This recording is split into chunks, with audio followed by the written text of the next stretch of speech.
আজ পশ্চিমবঙ্গের রাজনৈতিক ইতিহাসে লেখা হলো এক নতুন অধ্যায়।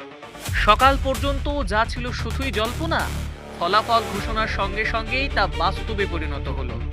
প্রায় দেড় দশক ধরে ক্ষমতায় থাকা তৃণমূল কংগ্রেস হঠাৎ করেই বড় ধাক্কার মুখে পড়ল। ব্যালট বাক্স খুলতেই দেখা গেল সম্পূর্ণ ভিন্ন ছবি।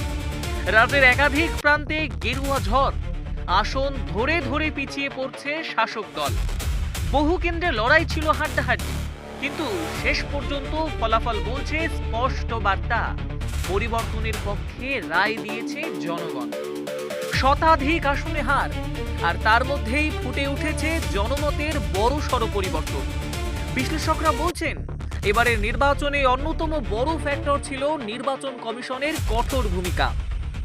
কেন্দ্রীয় বাহিনীর উপস্থিতি, কড়া নজরদারি এবং একাধিক স্তরে নিরাপত্তা ব্যবস্থার ফলে অনেক জায়গায় ভোট হয়েছে তুলনামূলক শান্তিপূর্ণ। সাধারণ ভোটাররা বুথে গিয়ে নির্ভয়ে ভোট দিতে পেরেছেন, যা ফলাফলে বড় প্রভাব ফেলেছে বলে মনে করা হচ্ছে। একই সঙ্গে দীর্ঘদিনের শাসনের বিরুদ্ধে জমে থাকা ক্ষোভও সামনে এসেছে। দুর্নীতির অভিযোগ, প্রশাসনিক স্বচ্ছতা নিয়ে প্রশ্ন, স্থানীয় স্তরে অসন্তোষ, এই সব বিষয়ে ধীরে ধীরে মানুষের মধ্যে প্রভাব ফেলেছে। রাজনৈতিক বিশেষজ্ঞদের মতে এই অসন্তোষই শেষ পর্যন্ত ভোট বাক্সে প্রতিফলিত হয়েছে।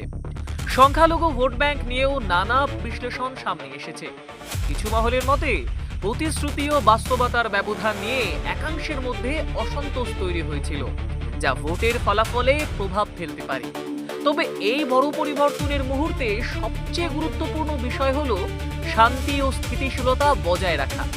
গণতান্ত্রিক প্রক্রিয়ায় ক্ষমতার পরিবর্তন স্বাভাবিক, কিন্তু তার পরবর্তী পরিস্থিতি যেন কোনোভাবেই অশান্তির দিকে না যায়, সেটাই এখন প্রশাসন ও রাজনৈতিক দলগুলোর বড় দায়িত্ব।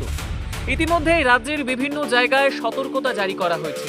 প্রশাসন নজর রাখছে যাতে কোনো অপ্রীতিকর ঘটনা না ঘটে এবং সাধারণ মানুষের নিরাপত্তা নিশ্চিত থাকে। কারণ গণতন্ত্রের শেষ কথা বলে জনগণই। তাদের রায়ে তৈরি হয় সরকার, আবার তাদের রায় বদলে যায় ক্ষমতার সমীকরণ। আজ যে শাসক, কাল সে বিরোধী। এই চক্রই গণতন্ত্রের শক্তি, এই চক্রই গণতন্ত্রের সৌন্দর্য। রিপোর্ট, কলকাতা সংবাদ।